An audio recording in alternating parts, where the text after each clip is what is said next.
Innal hamdalillah nahmaduhu wa nasta'inuhu wa nastaghfiruh wa na'udzu billahi min syururi anfusina wa min sayyiati a'malina. May yahdihillahu fala mudhillalah wa may yudlil fala hadiyalah. Asyhadu an la ilaha illallah wahdahu la syarikalah wa asyhadu anna Muhammadan abduhu wa rasuluh. Wassalatu wassalamu ala rasulillah wa ala alihi wa ashabihi wa man tabi'ahum bi ihsanin ila yaumiddin. Ya ayyuhalladzina amanu taqullaha haqqa tuqatih wa la tamutunna illa wa antum muslimun. I'lamu rahimakumullah fa inna khairal hadithi kitabullah wa khairal hadi hadi Muhammad sallallahu alaihi wasallam wa syarrul umuri muhdatsatuha wa kullu muhdatsatin bid'ah wa kullu bid'atin dhalalah wa kullu dhalalatin finnar. Wa qad qala Allah Ta'ala inna min asrati sa'ah raf'al ilmi wa intisyarul jahli. Wa qala Nabi sallallahu alaihi wasallam innallaha la yaqbidul ilma intiza'an yantazi'uhu minal 'abd walakin yaqbidul ilma biqabdil ulama hatta lam yamku 'aliman itakhadan nasu ru'asan juhala fasu'ilu fa'abtu bi ghairi ilmin fadallu wa adallu. Sidang Jumat yang dirahmati Allah Subhanahu wa taala. Rasulullah sallallahu alaihi wasallam menjelaskan di dalam hadis yang sangat agung, menjelaskan tentang kedudukan ilmu dan bahaya kejahilan, bahaya kebodohan. Rasulullah SAW menjelaskan dalam sebuah hadis, inna min asrati sa'ah, sesungguhnya di antara ciri hari kiamat, an yurfa'al ilm wa yudharul jahl, sesungguhnya di antara ciri hari kiamat diangkatnya ilmu dan tersebarnya kejahilan. Di dalam riwayat yang lain, itu hadis Abdullah bin Amr bin As, Rasulullah sallallahu alaihi wasallam bersabda, sesungguhnya Allah tidak mengangkat ilmu dari seseorang hamba seperti yang alim menjadi jahil, tetapi diangkatnya ilmu dengan diangkatnya para ulama, dengan matinya para ulama, dengan wafatnya para ulama. Maka tatkala wafatnya para ulama, perginya para ulama, maka tersisalah di antara kita orang-orang yang jahil. Maka dia ditanya, maka dia memberikan jawaban, memberikan fatwa dengan tanpa ilmu, maka dia sesat dan menyesatkan. Sidang Jumat yang dirahmati Allah Subhanahu wa taala, hadis ini menyebutkan dua sisi yang sangat agung yang wajib diperhatikan oleh kaum muslimin. Sisi yang pertama menjelaskan fadlul ilmi wal alim wal ulama, kedudukan ilmu dan kedudukan orang-orang yang berilmu. Orang akan berada dalam kebenaran, berada dalam petunjuk sejauh pemahaman orang kepada agama yang mulia ini. Maka dengan itu Allah Subhanahu wa taala menjelaskan di dalam ayat Al-Qur'an, innama yakhsyallaha min ibadihil ulama.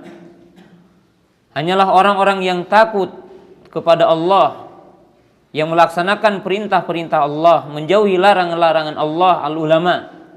Itu orang yang alim, yang tahu kepada perintah Allah, yang tahu kepada larangan Allah.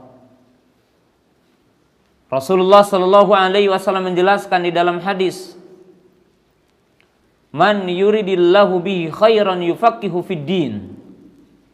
Barang siapa yang Allah berkehendak orang itu berada dalam petunjuk, berada dalam kebaikan, maka Allah menjadikan orang itu faqih.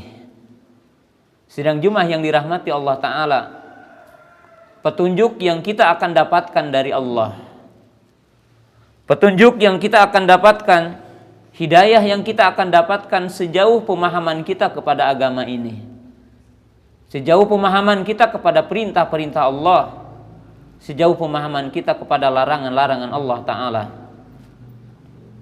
Rasulullah SAW menjelaskan dalam hadis yang lain, man salaka tariqan yaltamisu bihi ilman, sahalallahu bihi tariqan ilal jannah.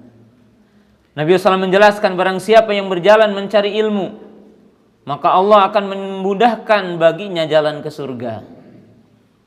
Para jamaah bisa mendapatkan keindahan surga, bisa mendapatkan kenikmatan surga dicapai dengan ilmu. Bagaimana dicapai dengan ilmu? Sebab surga dicapai dengan melaksanakan perintah Allah dan menjauhi larangan Allah.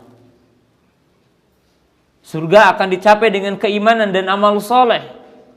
Tatkala orang mengerti arti keimanan dan tahu tentang perintah-perintah Allah, amal-amal soleh yang Allah Ta'ala perintahkan kepada kita, yang Rasulullah SAW contohkan kepada kita, maka dia akan mendapatkan surganya Allah Subhanahu wa Ta'ala. Kemudian Rasulullah SAW menjelaskan bahwa nikmat yang terbesar yang Allah anugerahkan kepada manusia adalah nikmat ilmu. Oleh sebab itu para nabi tidak mewariskan uang perak, tidak mewariskan uang emas, tetapi mereka mewariskan ilmu. Mereka tidak mewariskan dunia, tetapi mereka mewariskan ilmu. Qala Nabi sallallahu alaihi wasallam, innal anbiya'a la yuwarithuna dinaran wala dirhama wa innama yuwarithunal ilma. Wa qala Nabi sallallahu alaihi wasallam, al ulama warasatul anbiya. Sesungguhnya para nabi tidak mewariskan uang perak, tidak mewariskan uang emas, tidak mewariskan dunia, tetapi mewariskan ilmu. Sesungguhnya para ulama adalah pewaris para nabi. Maka orang yang mempelajari halal dan haram, mempelajari kewajiban-kewajiban, maka dia telah mengambil sesuatu yang banyak yang ada di sisi Rasulullah sallallahu alaihi wasallam. Dan dia telah mewarisi sesuatu yang mulia dari sisi Rasulullah sallallahu alaihi wasallam. Rasulullah SAW menjelaskan tentang orang yang berilmu, keutamaannya. Qala Nabi sallallahu alaihi wasallam, innallaha wa malaikatahu wa ahlus samai wa ahlul ard hatta an-namlata fi hujriha wal hut la yusalluna ala muallimin nasi al khaira. Rasulullah SAW menjelaskan, sesungguhnya Allah dan para malaikat, penduduk langit, penduduk bumi, sehingga semut-semut yang ada di sarangnya dan ikan-ikan yang ada di lautan, maka mereka akan mengucapkan sholawat, mendoakan, memintakan pengampunan bagi setiap orang yang mengajarkan ilmu, mengajarkan halal dan haram, memperkenalkan kebaikan, memperkenalkan hukum Allah kepada manusia. Mereka akan mendapatkan doa dari para malaikat. Dan di antara keutamaan ilmu dan bagian dari ulama, Rasulullah SAW menjelaskan, innal malaikata la tabau ajnihataha li talabul ilmi ridon bima yaf'al. Sesungguhnya para malaikat akan mengempaskan sayap-sayapnya, ngapakeun jangjangna, kepada setiap majelis taklim, turun dari langit ke bumi, menghadiri majelis-majelis taklim, karena mereka ridho terhadap para penuntut ilmu. Seraya mereka mengatakan, Allahumma arhamhum, Allahumma gfir lahum. Ya Allah, rahmati para thalabul ilmi. Ya Allah, ampunilah dosa-dosa mereka. Maka ini adalah keutamaan ilmu, keagungan ilmu, yang merupakan bagian istinbat dari hadis yang tadi. Barakallahu li wa lakum.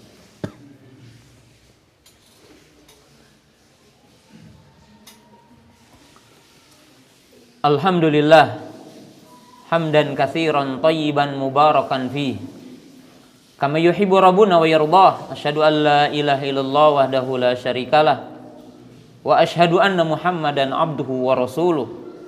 Wassalatu wassalamu ala Rasulillah wa ala alihi wa ashabihi wa man tabi'ahum bi ihsanin ila yaumiddin, amma ba'du. Sisi yang kedua yang disebutkan di dalam hadis yang tadi adalah bahaya kejahilan, bahaya kebodohan, dan bahaya agama ini dipikul, dijelaskan oleh orang bodoh. Kebodohan menyebabkan banyaknya penyimpangan.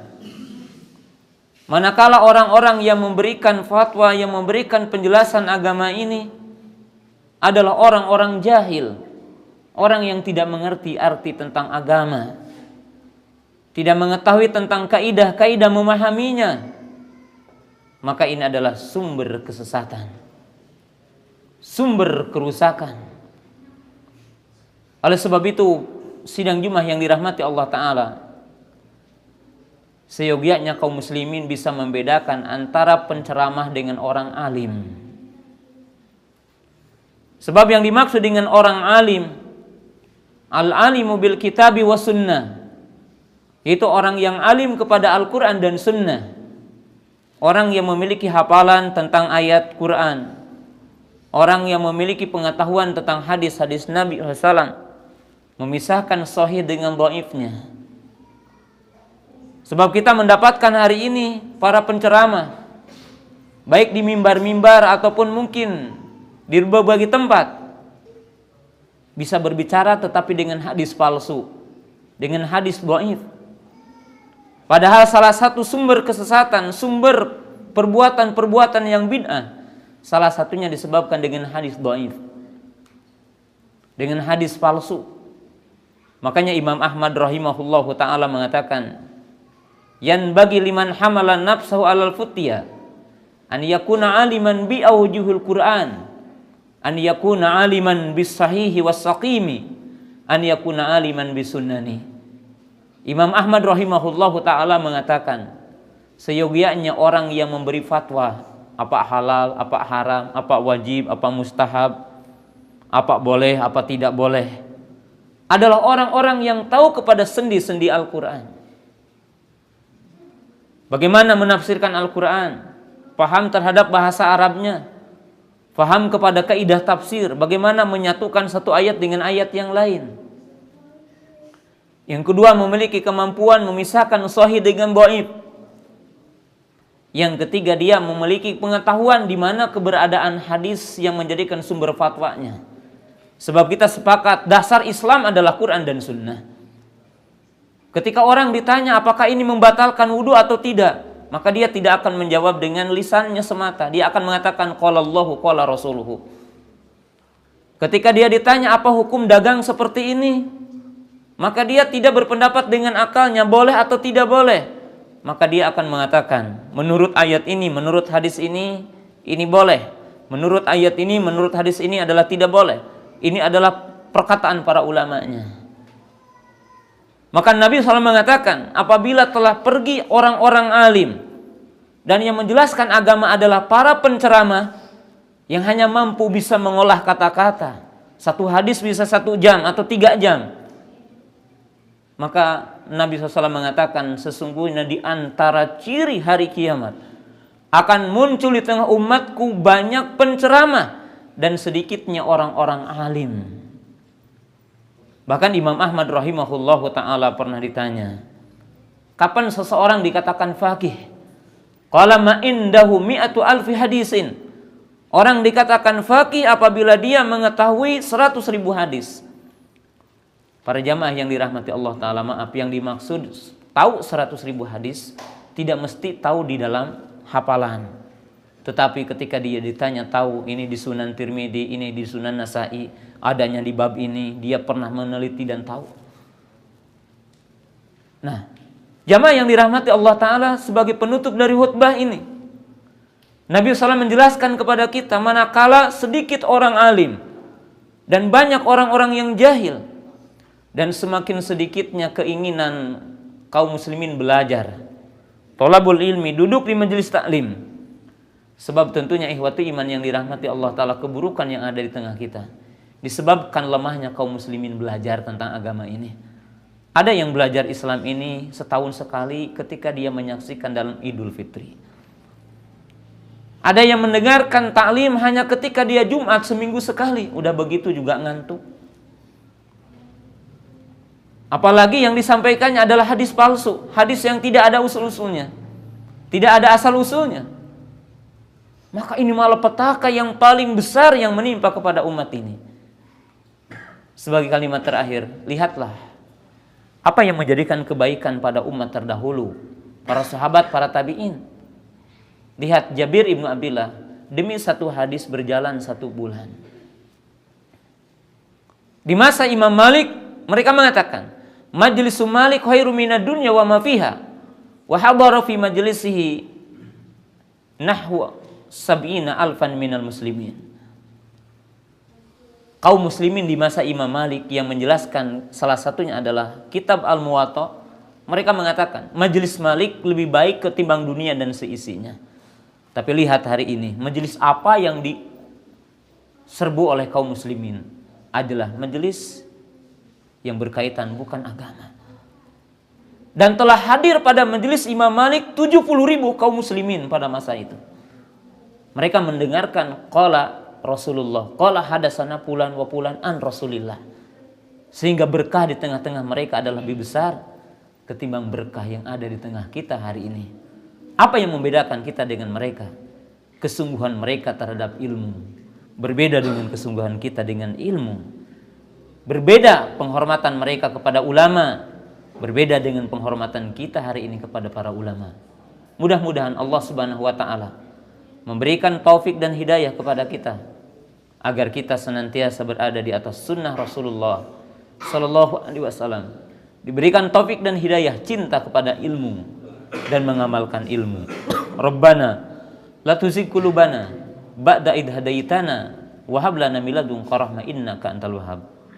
Rabbana hab lana min azwajina wa dzurriyyatina qurrata a'yun waj'alna lil muttaqina imama. Ya muqallibal qulub tsabit qulubana ala dinik. Ya muqallibal qulub tsabit qulubana ala dinik. Allahumma ansur muslimina fi kulli makan. Allahumma ansur muslimina fi kulli makan. Rabbana atina fid dunya hasanah wa fil akhirati hasanah wa qina adzabannar. Assalamualaikum.